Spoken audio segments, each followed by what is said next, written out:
मैंने तो वैसे आपको पहले बहुत बार इंटरव्यू किया है, मगर ये इंटरव्यू थोड़ा अलग है। हमारे प्रधानमंत्री, लोकप्रिय प्रधानमंत्री का 75वां जन्मदिन था 2 दिन पहले। तो मुझे लगा कि प्रधानमंत्री को आपसे अच्छा और कौन जानता है। बहुत सारे लोग जानते हैं, ऐसा नहीं है, पर आप उनसे 4.5 दशक से जुड़े हुए हैं जी। तो मुझे लगा ये मौका अच्छा रहेगा कि थोड़ा मोदी की बात शाह के साथ। जी, मेरा पहला सवाल स्वाभाविक सा सवाल है, आप सबसे पहले मोदी जी से कब मिले? क्या चीज़ थी वो जिसने आपको उनकी ओर आकर्षित किया? देखिए, मिलना तो मेरा एक संघ की बैठक में ही हुआ था।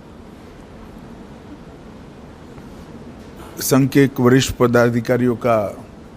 पदाधिकारी का अहमदाबाद के कॉलेजियन स्वयंसेवकों के साथ संवाद था। इसकी तैयारी के लिए मोदी जी, मैं जहाँ रहता था वहाँ नारायणपुर आए थे। 10-15 युवा स्वयंसेवकों के साथ वो कार्यक्रम में क्यों जाना चाहिए और संघ के काम के उद्देश्यों के बारे में बताते थे।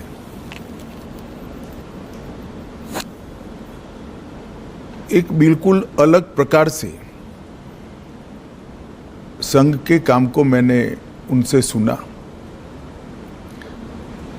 और कार्यक्रम में किस उद्देश्य से जाना चाहिए इसके बारे में भी युवाओं के लिए एक सटीक टिप्स भी थी और एक प्रकार से लंबे समय के लिए मार्गदर्शन भी था। इतने छोटे से एक महानगर के 1200 युवाओं के कार्यक्रम के लिए इतना बारीक प्लानिंग करना, ये बहुत बड़ी बात होती है। मैंने भी नीचे के स्तर पर काफ़ी काम किया है और वो ही बताता था, उस वक्त भी बताता था कि नरेंद्र भाई जो करते हैं वो मन से करते हैं और जो करते हैं वो अल्टीमेट उद्देश्य के साथ जुड़ा हुआ होता है और इसी के कारण बड़े बड़े परिणाम मिलते हैं। कमोबेश मेरे क्षेत्र के ही युवा थे, बहुत सारे युवा प्रभावित भी हुए थे, कार्यक्रम में भी गए थे और उसमें से काफ़ी लोग अलग अलग क्षेत्र में, कोई संघ में ही काम में आगे बढ़ा, कोई विद्यार्थी परिषद में बढ़ा, कुछ लोग भाजपा में बढ़े, अलग अलग काम में काफ़ी आगे भी बढ़े। तो लोक संपर्क और लोक संग्रह, लोगों का संपर्क करना, लोगों को काम के साथ जोड़ना और संपर्क और संग्रह के माध्यम से अल्टीमेट गोल अचीव करना, जो लक्ष्य है उसकी प्राप्ति के लिए रास्ता बनाना,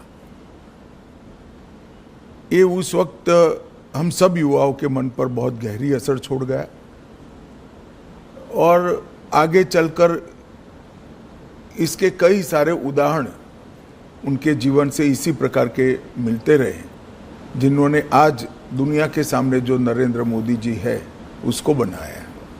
आपने प्लानिंग की बात करी तो 1995 तक भारतीय जनता पार्टी गुजरात में अपनी पूर्ण बहुमत के साथ कभी सरकार नहीं बनाई थी।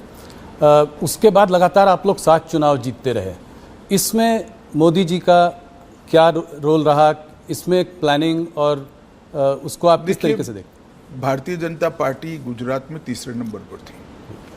कांग्रेस, संस्था कांग्रेस से बनी जनता पार्टी और फिर भारतीय जनता पार्टी, और तीसरे नंबर पर भी हम 11 एमएलए के साथ थे। तो एक प्रकार से गुजरात में पूर्ण रूप से इतनी मजबूत सरकार बनना और इतने साल तक चलना, ये कल्पना करना भी बड़ा दुष्कर काम था। गुजरात में जब 2-3 साल लगातार अकाल पड़ा, तब पहली बार शहर के छोटे छोटे कार्यकर्ताओं को उन्होंने नेता बनाकर गांवों में न्याय यात्रा लेकर घुमाया। अकाल के लिए जहां राहत काम होते थे, जहां भ्रष्टाचार होता था, कांग्रेस की सरकार थी उस वक्त, उसको उजागर करना, न्याय यात्रा लेकर जाना। हर स्वयंसेवक, हर कार्यकर्ता लोगों के घरों से सुखड़ी, पुराने जूते, चना, ऐसी सूखी चीजें लेकर जाते थे जो अकाल के राहत काम में काम करते थे वो मजदूरों को पुराने जूते देते थे, चना सुखड़ी देते थे। एक प्रकार से उसी को मुद्दा बनाकर हमारे काम का विस्तार कैसे हो सकता है, लोगों का विश्वास पार्टी के प्रति, काम के प्रति बढ़े और पार्टी के कार्यकर्ता के मन में जो सुषुप्त संवेदना पड़ी है लोगों के प्रति, उसको जागरूक कर कर एक राजनीतिक उद्देश्य से आया हुआ कार्यकर्ता लोगों के प्रति संवेदनशील बनकर अपने जीवन को, उद्देश्य को बदल दे। ये दोनों काम वो न्याय यात्रा के माध्यम से हुए हैं। दूसरा, मुझे पूरा देश का मैं दावे के साथ नहीं कह सकता हूं, मगर बाद में मैं अध्यक्ष के नाते पूरे देश का दौरा भी करा तो कई प्रांतों में पुराने कामों की मेरी चर्चा हुई है। मैं इतना कह सकता हूं, कमोबेश किसी भी प्रांत में बूथ समिति को इंस्टीट्यूशनलाइज करने का काम नरेंद्र मोदी जी ने जब संगठन मंत्री थे तब किया था। पहली बार भाजपा की सदस्यता को बूथ के हिसाब से रजिस्टर में, उस वक्त कंप्यूटर वगैरह नहीं होते थे, हाथ पेन से रजिस्टर बनाए जाते थे, उसको सूचीबद्ध करना, इसकी सदस्यता का जो शुल्क आता है इसका हिसाब रखना और फिर उसका सत्यापन, ऑडिट भी करना, ये व्यवस्था बनाई गई। और मुझे बरोबर याद है, मैं उस वक्त उनके साथ ही दौरे करता था, मेरा हिसाब किताब का काम था और ऑडिट का काम था। लगभग गुजरात के 80% जिलों में बूथ समितियां, मंडल समितियां, जिला समितियां, इसका रिकॉर्ड बनना शुरू हुआ और वहीं से एक स्ट्रक्चर्ड ऑर्गेनाइजेशन के बेस की शुरुआत हुई। वो रजिस्टर के आधार पर कौन पार्टी छोड़ गया, कौन कितने लंबे समय तक काम किया, छोड़ गया तो क्यों छोड़ गया, ये सारी चीज़ों की समीक्षा भी होती थी, मीमांसा भी होती थी।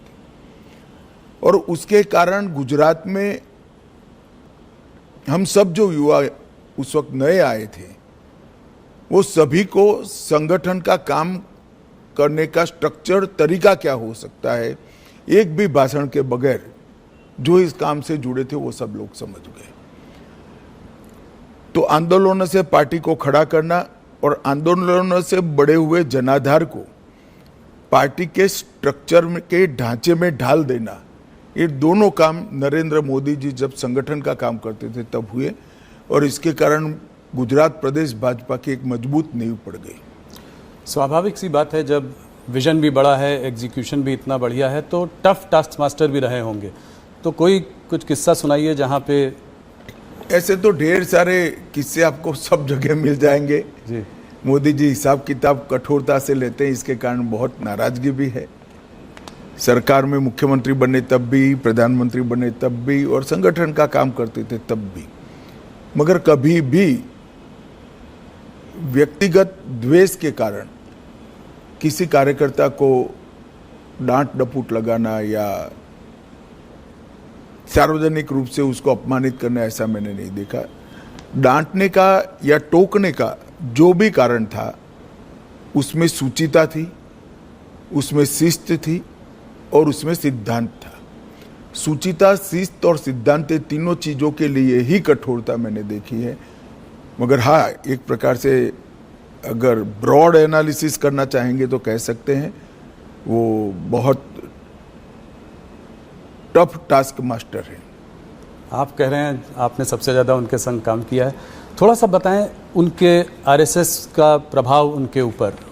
आरएसएस के प्रचारक थे, कैसे उनको शेप किया आरएसएस की थिंकिंग ने? आरएसएस के संपर्क में जो भी आता है, संघ के संपर्क में आता है, उस पर संघ का प्रभाव निश्चित रूप से ही पड़े बगैर रह ही नहीं सकता। आज नरेंद्र मोदी जी जाने जाते हैं कैसे नेता के रूप में जिसके लिए देश सबसे प्रथम है, उसके बाद पार्टी है, उसके बाद पार्टी के कार्यकर्ता है। ये जो राष्ट्र प्रथम का पूरा इतना लंबा कालखंड 75 साल का जो दिखाई पड़ता है, मैं मानता हूँ वो संघ के ही संस्कार है और संघ के संस्कारों को लंबे डिसिप्लिन जीवन के तहत उन्होंने अपनी प्रकृति में बदला है। तो संघ के संस्कारों को स्वीकार करने में या उसके हिसाब से जीने में कोई तकलीफ नहीं पड़ती। जब प्रकृति ही व्यक्ति की ऐसी हो जाती है तो अपने आप काम उसी तरह से चलता है। जी अमित जी, काफ़ी लोग कहते हैं कि आप और मोदी जी एक ही सिक्के के दो पहलू हैं, तो इस जुगलबंदी का राज बताएं। कैसे केमिस्ट्री? कहना ठीक नहीं है। मोदी जी और कार्यकर्ता दोनों एक सिक्के के दो पहलू हैं। करोड़ों कार्यकर्ताओं के जीवन में उन्होंने रास्ता भी बताया है, कोई भटकता है तो उंगली भी पकड़ी है, कई लोगों के जीवन को नई ऊंचाइयां भी दी हैं और हर कार्यकर्ता को पार्टी के सिद्धांतों के आधार पर जीने की आदत भी डाली है, क्योंकि वो स्वयं कार्यकर्ता हैं। उन्होंने प्रधानमंत्री बनने के बाद भी देश की इतनी बड़ी पुरानी मतलब 80 साल की डेमोक्रेटिक लेगेसी में शायद ही कोई प्रधानमंत्री होगा जो पार्टी की बैठक में डायस पर से उठकर फ्रेश होने के लिए भी नहीं जाता होगा। 3 दिन की कार्यकारिणी है तो 3 दिन पूरा वो मंच पर आपको सजग अवस्था में पूरी कार्यवाही में ध्यान देते हुए दिखाई पड़ेंगे। वो बीच बीच में माइक लेकर टोकते भी हैं और एक प्रकार से मैं कहूँ तो इसके कारण कार्यकारिणियों की उपस्थिति बढ़ गई है, क्योंकि जब आपका नेता स्वयं ही बैठता है तो सभी लोगों को बैठना ही पड़ता है। मोदी जी लोगों से एक दिल का रिश्ता बना लेते हैं। मैंने देखा है कि बड़े बड़े ग्लोबल लीडर्स के साथ भी उनका 1-on-1 एक रिश्ता है। वो प्रोटोकॉल के बियॉन्ड जाकर एक रिश्ता बनाने की कोशिश करते हैं, चाहे वो ट्रंप हो, चाहे वो नेतन्याहू हो, पुतिन जी हो। तो और अगर दोस्त कभी रूठ भी जाए तो उसको मना भी लेते हैं। तो ये कैसी क्वालिटी है जो? देखिए, कोई भी नेता जब अपने लक्ष्य के लिए और अपने देश के लिए काम करता है तो प्रोटोकॉल नहीं रहते हैं। लक्ष्य को प्राप्त करने के लिए, देश को ऊपर ले जाने के लिए जो कुछ भी करना पड़ता है वो साहसिकता से वो करता है और इसमें कोई बड़ा साइंस नहीं है। जब अपने आप को आप निकाल लोगे, अपने आप के अहंकार को निकाल दोगे तो सब कुछ साहजिक हो जाता है। और ये मैंने देखा है। मैंने छोटे से छोटे कार्यकर्ता से बात करते हुए देखा है, उसको प्रेरित करते हुए देखा है, उसको डांटते हुए भी देखा है और बड़े से बड़े नेता के साथ भी इसी प्रकार का व्यवहार करते हुए भी देखा है, क्योंकि उद्देश्य पार्टी ठीक चले, राज्य ठीक चले, राष्ट्र ठीक चले, वो है। अंतर्राष्ट्रीय संबंधों में भी उन्होंने व्यक्तिगत रिश्ते तो बनाए, मगर वो व्यक्तिगत रिश्ते हमेशा भारत के उपयोग में आए। उनकी अंतर्राष्ट्रीय नेताओं की दोस्ती से मैं सार्वजनिक रूप से कहना नहीं चाहता, मगर ढेर सारी घटनाओं को मैं जानता हूं जिससे भारत को इतना फायदा हुआ है। कई प्रकार के अद्भुत फैसले हुए हैं जो कभी फॉरेन पॉलिसी के माध्यम से होना असंभव था, मगर वो देश के हित में हुई। बहुत बड़ी बात। 2014 की जीत, भारतीय जनता पार्टी की जीत, मोदी जी का प्रधानमंत्री बनना, ये अपने आप में एक ऐतिहासिक जीत थी। मैं आपके माध्यम से सवाल पूछना चाहता हूँ। आपको उस चुनाव में बहुत बड़ी एक जिम्मेदारी मिली है। आपको उत्तर प्रदेश को डिलीवर करना था भारतीय जनता पार्टी के लिए। उस वक्त कैसे आपने इसको किया और मोदी जी ने कैसे इसका मार्गदर्शन किया? देखिए, पूरे देश भर में कांग्रेस के खिलाफ गुस्सा और नफरत दोनों थी और मोदी जी के एक प्रकार से 12 साल के मुख्यमंत्री काल के कारण गुजरात मॉडल पूरे देश को आकर्षित करता था। जो कमियां कांग्रेस के शासन में दिखाई पड़ती थी, वो कमियों का जवाब मोदी जी की खूबियों में दिखता था। तो एक बड़ा जनाकर्षण था नरेंद्र मोदी जी के लिए। उत्तर प्रदेश में मेरे लिए जिम्मेदारी ये थी कि संगठन ठीक ठाक कर कर इस लोकप्रियता को वोट में कन्वर्ट करना और वोट को मतपेटी के अंदर कैद करना। और उत्तर प्रदेश में जातिवाद से ऊपर उठकर देश के हितों के लिए वोटिंग की पैटर्न लोगों के दिमाग में ठसाना। और मुझे लगता है कि भारतीय जनता पार्टी उत्तर प्रदेश में सफलता के साथ ये कर सकी थी। हमने मोदी जी देश बदल सकते हैं ये विश्वास भी खड़ा किया। देश बदलेगा, देश बदलना है तो उत्तर प्रदेश को बदलना ही पड़ेगा, इसलिए मोदी जी उत्तर प्रदेश बदल सकते हैं ये विश्वास खड़ा किया। और जातियों की भावना से ऊपर उठकर उत्तर प्रदेश और देश के भले के लिए वोटिंग करने की एक वोटिंग पैटर्न भी हम खड़ी कर पाए। इसके लिए सघन प्रवास, संगठन का रिपेयरिंग, ढेर सारी चीजें थी, मगर मुख्य मुद्दा मोदी जी की लोकप्रियता जो अर्जित हुई थी, मोदी जी से जो आस बनी हुई थी, वो आस को एनकेस करने का यंत्रणा खड़ी करना था। मुझे लगता है हम ठीक से कर पाए, इसलिए इतना अच्छा परिणाम हमें मिला था।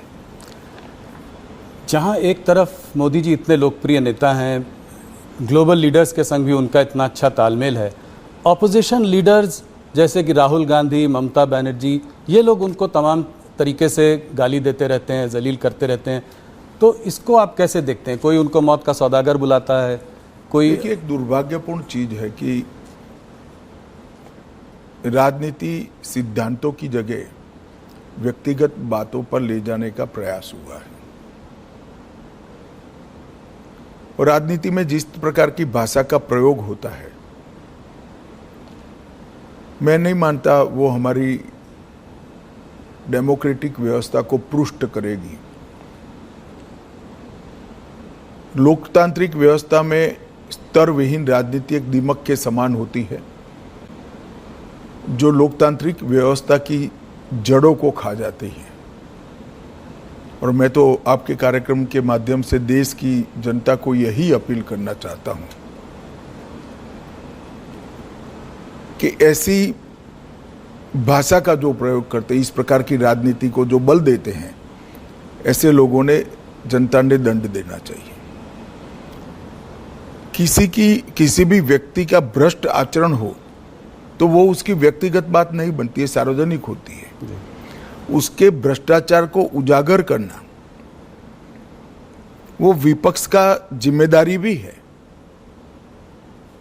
परंतु चूंकि भ्रष्टाचार नहीं मिलता है, इसलिए स्तर बगैर की बातों को करना, गलत शब्द प्रयोग करना, जो भी आप बता रहे थे, और वहां तक कि मोदी जी की स्वर्गीय माता जी के लिए अपशब्द बोल देना, ये हमारी देश की लोकतांत्रिक राजनीति को पुष्ट नहीं करेगा। और मैं देश की जनता को जरूर कहना चाहूंगा कि ऐसे लोगों को दंडित करना चाहिए चुनाव के माध्यम से। पार्लियामेंट देश की सबसे बड़ी पंचायत है, वहां पक्ष और विपक्ष दोनों ने अपनी अपनी दृष्टिकोण से, अपने अपने सिद्धांतों की तहत देश के मुद्दों पर चर्चा करनी चाहिए। चर्चा करने से के लिए इससे बड़ा कोई मंच है नहीं। आप पहले दिन से ही पार्लियामेंट को बिखेर देने का प्रयास करोगे और वंदे मातरम होगा तब तक बिखेरते रहोगे, और फिर कहोगे कि हमें बोलने नहीं देते हैं। बोलने का समय स्पीकर साहब देंगे तो आप वॉकआउट कर जाओगे, बोलने का समय देंगे तो आप राजकीय तंज लगाने में समय जाया कर दोगे, मुद्दों पर बात नहीं करोगे, पार्लियामेंट चलाने के नियमों को नहीं मानोगे, और फिर कहोगे कि हमें बोलने नहीं देते, तो पार्लियामेंट फ्रीस्टाइल तरीके से नहीं चल सकती। पार्लियामेंट चलाने के नियम बने हैं और उनके परनाना और दादी के समय से बने हुए हैं, राहुल जी के। उस नियमों से ही पार्लियामेंट चल सकती है। और आदर्श सांसद वो ही होता है कि वो जो नियमों के फ्रेमवर्क में अपनी बात को सटीक तरीके से रख पाए। खैर, मेरी ये सब बातों का असर नहीं होने वाला है, मगर मैं देश की जनता को ये कहना चाहता हूं कि मोदी जी ने multi party parliamentary democratic system को पुष्ट करने के लिए हमेशा आग्रह रखा है कि संसदीय शुचिता और पार्लियामेंट्री डिसिप्लिन, ये दोनों का पालन किया जाना चाहिए। और मैं मानता हूं कि देश की जनता ने कभी न कभी सिर नीर करना पड़ेगा कि राजनीतिक आक्षेपबाजी में ही संसद का समय जाना चाहिए या कुछ फ्रूटफुल चर्चा होकर जनता के लिए अच्छे फैसले लेने चाहिए, चाहे सुरक्षा का हो, चाहे देश को समृद्ध करने का हो, चाहे रोजगारी के लिए हो, चाहे देश की औद्योगिक नीति के लिए हो, चाहे देश की कोऑपरेटिव नीति के लिए हो, चाहे करोड़ों गरीबों के कल्याण के लिए नीतियां बनानी हो। इस पर चर्चा करनी चाहिए या राजनीतिक आक्षेपबाजी करनी चाहिए। और मुझे तो आश्चर्य हो रहा है, हम भी ऑपोजिशन में से 10 साल थे, पहले 1-2 दिन विरोध करते थे मुद्दों को उजागर करने के लिए, फिर चर्चा करते थे। और अगर फिर भी चर्चा के बाद सरकार नहीं मानती थी तो हम कोर्ट में जाते थे कि भ्रष्टाचार है, इसका जांच किया जाए। और कोर्ट ने कई जगह हमारी मांग पर जांच अपॉइंट की थी, जिसकी हाय तौबा वो आज भी कर रहे हैं, मगर ये कहीं नहीं जाते। कोई कॉन्स्टिट्यूशनल फोरम के अंदर डिबेट करना ही नहीं चाहते, वो रोड पर ही करना चाहते हैं। और मुझे लगता है इसीलिए जनता ने शायद उनको रोड पर ही रखा है। अमित जी, वैसे तो आपके 11 साल की सरकार में बहुत अचीवमेंट्स हैं, पर मैं कुछ चीज़ों पे बात करना चाहूँगा। वैसे तो बहुत समय लग जाएगा, सब पे बात करेंगे। धारा 370 को ख़त्म करना, इसके पीछे कुछ बताएं, कैसे ये हुआ, कैसे संभव हुआ, मोदी जी का क्या रोल था? आप देखिए भाई, कैसे हुआ तो पूरी दुनिया जानती है। क्यों किया का जवाब ये है कि हमारी पार्टी तो जब से धारा 370 बनी तब से विरोध कर रहे हैं। जी।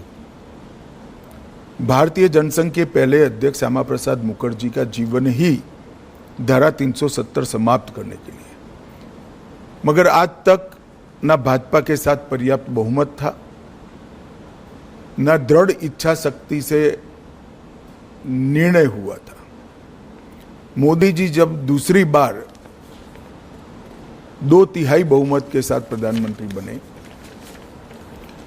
तब पहले ही सत्र में धारा 370 को समाप्त कर दिया।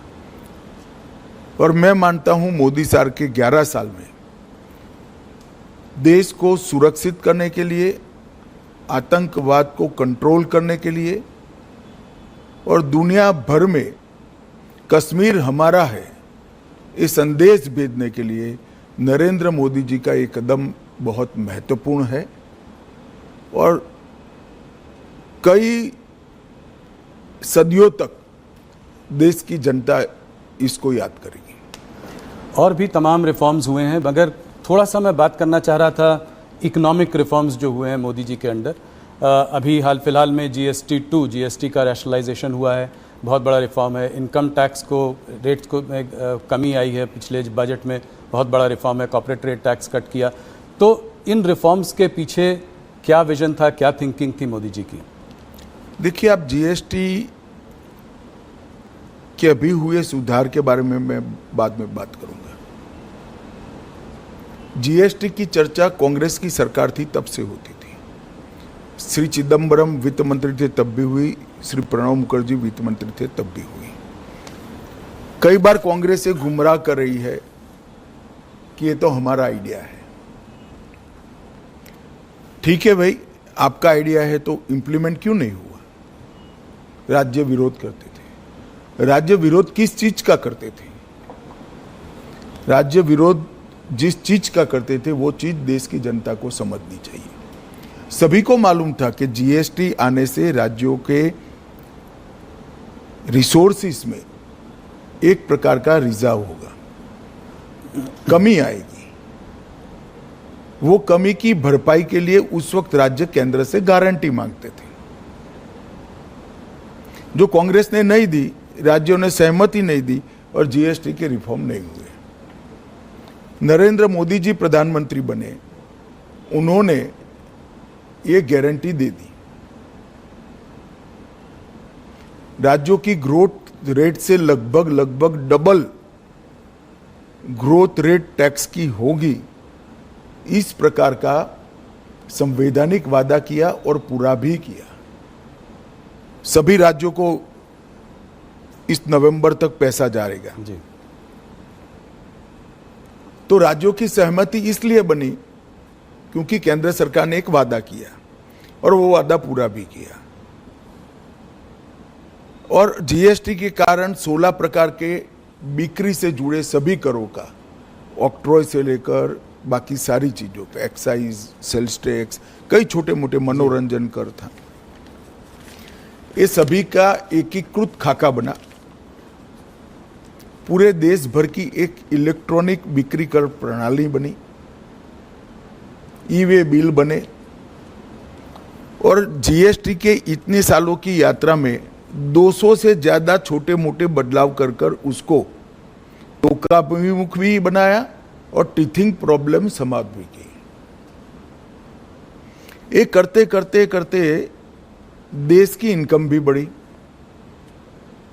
80,000 करोड़ से लेकर 2 लाख करोड़ तक। अब राज्यों का भरोसा बढ़ा, जनता का भरोसा बढ़ा, व्यापारियों का भरोसा बढ़ा। तब चूंकि इनकम बढ़ चुकी है, टैक्स के अंदर 395 से ज्यादा चीजों पर टैक्स कम किया गया। ढेर सारी चीज जो रोजमर्रा के उपयोग की है, इसमें 0% किया या 5% किया। कुछ सेक्टर विशेष को, जिससे देश की निकास को, एक्सपोर्ट को फायदा हो सकता है, उसमें भी एक वैज्ञानिक जीएसटी का दर रखकर निकास को ही प्रोत्साहन दिया। जो रोजगारी से जुड़े हुए क्षेत्र थे, किसानों से जुड़े हुए क्षेत्र थे, लोगों के स्वास्थ्य से जुड़े हुए क्षेत्र थे, वो सभी को टैक्स में कटौती कर दी। और इससे खाने पीने की चीजें, रोजमर्रा के जीवन उपयोग की दवाइयाँ, किसानों के उपयोग की चीजें, महिलाओं के उपयोग की चीजें, हेल्थ सेक्टर से जुड़े हुए इंश्योरेंस। अब व्हीकल एक प्रकार से रिक्वायरमेंट बन चुका है, चाहे 2 व्हीलर हो चाहे 4 व्हीलर हो, वो सभी में टैक्स की कटौती हुई। ढेर सारी चीजों में इस जीएसटी रिफॉर्म से फायदा होने वाला है। मैं मानता हूं ये बहुत बड़ा कदम है और इससे जनता का भरोसा बढ़ा है कि अगर हम टैक्स भरकर सरकार की नेट को बड़ा करते हैं तो सरकार टैक्स की कटौती कर कर फायदा जनता को ही पहुंचाएगी। और ये भरोसा आज़ादी से अब तक अदृश्य था।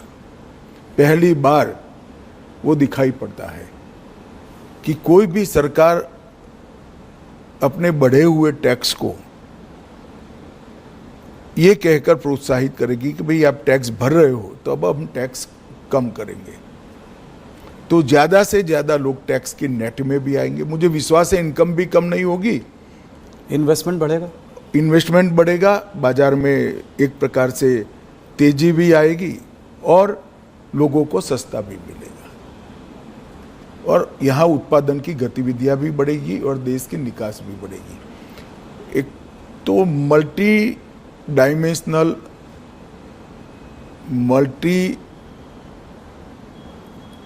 मतलब हर सेक्टर को बेनिफिट देने वाला ये सुधार जो किया है, ये अब तक का बहुत बड़ा सुधार माना जाएगा। आप लोगों को पिछले 11 सालों में कभी कभी टफ सिचुएशन से भी गुजरना पड़ा है, कठोर निर्णय लेने पड़े हैं, बालाकोट में एयर स्ट्राइक, अभी हाल में ऑपरेशन सिंदूर। तो क्या मैसेज भेज रहे हैं आप इससे? मोदी जी दुनिया को क्या मैसेज भेज रहे हैं? बालाकोट और ऑपरेशन सिंदूर की तो मैं बाद में बात करूंगा। सबसे पहले सबसे कठोर परिस्थिति थी जिसमें मैं मानता हूं कि दुनिया में सबसे सफल होकर मोदी जी के नेतृत्व में देश निकला है, वो कोरोना का काल था। जी। पूरी दुनिया में आज सब लोग स्वीकार करते हैं कि कोरोना का भारत का प्रबंधन सबसे अच्छा था। जी। इसके कारणों का जब एनालिसिस करते हैं तो दिखाई पड़ता है कि कई सारे देशों में कोरोना के खिलाफ सरकारें लड़ती थी। भारत में कोरोना के खिलाफ केंद्र सरकार, राज्य सरकार और जनता तीनों लड़ते थे। और ये मूड बनाने के लिए मोदी जी ने ढेर सारे व्यंग सहे, ढेर सारी अवहेलना सही, ढेर सारे ताने भी सहे। कोई कहता था कि थाली बजाने से कोरोना नहीं जाता, कोई कहता था दिया जलाने से कोरोना नहीं जाता था, कोई कहता था जनता कर्फ्यू कर कर क्या निकाल लोगे। मगर ये सब चीजों ने देश के हर व्यक्ति का कोरोना के खिलाफ लड़ने का एक मॉरल बनाया, सामूहिक लड़ाई का मनोबल बनाया। और फिर सबसे पहले वैक्सीन के लिए टीम गठित करना, इसको समय समय पर प्रोत्साहित करना, दुनिया में सबके साथ ही कमोबेश हमारा वैक्सीन बन गया। और सबसे बड़ी बात, टेक्नोलॉजी का उपयोग करके 140 करोड़ लोगों का वैक्सीनेशन करना और इसकी रिसीट पहुंचा देना, ये बहुत बड़ा काम है। और कोरोना के दूसरे हमला जब हुआ तब मुझे मालूम है अचानक ऑक्सीजन की कमी देश में होने लगी। कंजम्पशन से 4 गुना ज़्यादा ऑक्सीजन चाहिए था। दुनिया भर से सिलेंडर, ऑक्सीजन कहाँ से मिल सकता है वहाँ से लाना और लोगों तक पहुँचाना, ये काम अहर्निश हुआ। जनता ने भी देखा, जनता ने भी सराहा, दुनिया भर ने भी सराहा है। इससे ज़्यादा टफ स्थिति हो नहीं सकती थी। कई सारी पार्टियों की सरकार को एक साथ लेकर, पार्लियामेंट से पंचायत तक पूरे तंत्र को एक साथ लेकर, 140 करोड़ की जनता को एक साथ लेकर ये लड़ाई लड़ना, मैं मानता हूँ बहुत बड़ी सिद्धि है नेतृत्व की। और मोदी जी इसके लिए संपूर्ण यश के अधिकारी हैं। जहाँ तक उरी, पुलवामा और पहलगाम हमले का जवाब देने का सवाल था, सर्जिकल एयर स्ट्राइक और ऑपरेशन सिंदूर और उसके बाद में ऑपरेशन महादेव, ये भारतीय जनता पार्टी का कमिटमेंट है कि हमारी सरकारें टेररिज्म के खिलाफ जीरो टॉलरेंस रखती हैं। और मोदी जी के नेतृत्व में ये कोई कोरा नारा नहीं है, पॉलिसी है। और जब जब भी समय आया हम इस पॉलिसी पर कठोरता के साथ काम करते हुए दिखाई पड़े। पहले भी हमले हुए थे, बड़े बड़े हमले हुए हैं। मुंबई पर हमला हुआ, कई सारे हमले हुए, सीरीज ऑफ शहरों में सीरियल बॉम्ब ब्लास्ट हुए,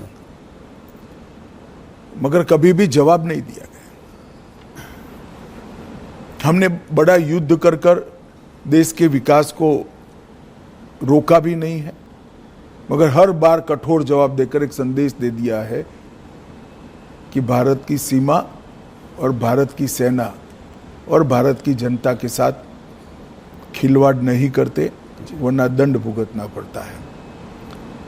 और ऑपरेशन सिंदूर में जिस तरह से उनकी तंजीमों के हेडक्वार्टर उड़ा दिए गए, पाकिस्तान के क्षेत्र में जाकर, पूरी दुनिया आश्चर्यचकित होकर भारत के ऑपरेशन को देखी। और वो नेतृत्व के दृढ़ इच्छा शक्ति के बगैर नहीं हो सकता। अमित जी, आप हिस्ट्री में बहुत रुचि रखते हैं, तो मेरा एक सवाल है कि इस देश में लॉन्गेस्ट सर्विंग प्राइम मिनिस्टर्स को अगर लिया जाए तो नेहरू जी, इंदिरा जी और मोदी जी का नाम है। मोदी जी को आप नेहरू और इंदिरा जी से कैसे कंपेयर करेंगे? देखिए, मोदी जी ने देश की इकोनॉमी की साइज और स्केल दोनों को बदला है।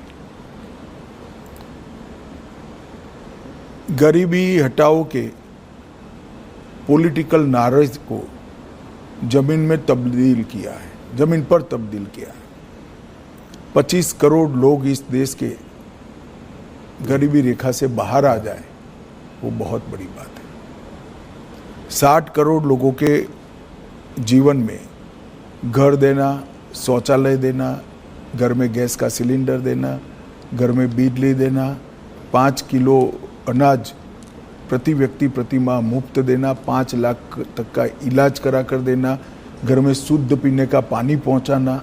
एक 11 साल के अंदर 60 करोड़ लोगों के जीवन स्तर को इस तरह से उठा लेना, इसके जीवन को परिवर्तित करना, जिसकी वो पीढ़ियों से राह देख रहा था, मैं मानता हूँ ये बहुत बड़ा उपलब्धि है।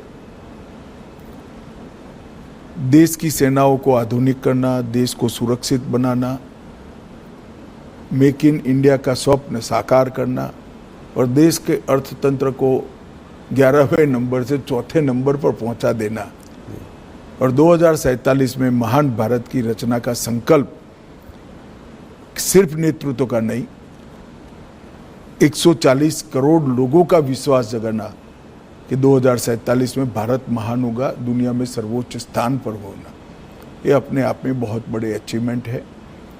मूल्यांकन तो इतिहास ही करेगा, मगर मैं मानता हूँ शायद भारत में किसी भी प्रधानमंत्री ने एक दशक के काम में इतनी सारी सिद्धियां प्राप्त नहीं की है। ढेर सारी चीजें मेरे बोलने में छूट भी गई होगी हर क्षेत्र के अंदर, चाहे शिक्षा नीति बनाना हो, चाहे विदेश नीति के अंदर रीढ़ की हड्डी इम्प्लांट करनी हो, ये सभी चीजों में मोदी जी ने बहुत अच्छे तरीके से देश के हर नागरिक का गौरव बढ़ाया है, इसके सर को ऊंचा किया है। किसी लीडर की आपको याद दिलाते हैं वो, कोई बड़े व्यक्तित्व की? ऐसे कंपैरिजन करना ठीक नहीं है। सभी लोग अपने अपने समय में बड़े होते हैं, सभी का अपने काम करने का तरीका होता है, मगर जहाँ तक अचीवमेंट का सवाल है, मोदी जी के समय में सबसे ज़्यादा हुए।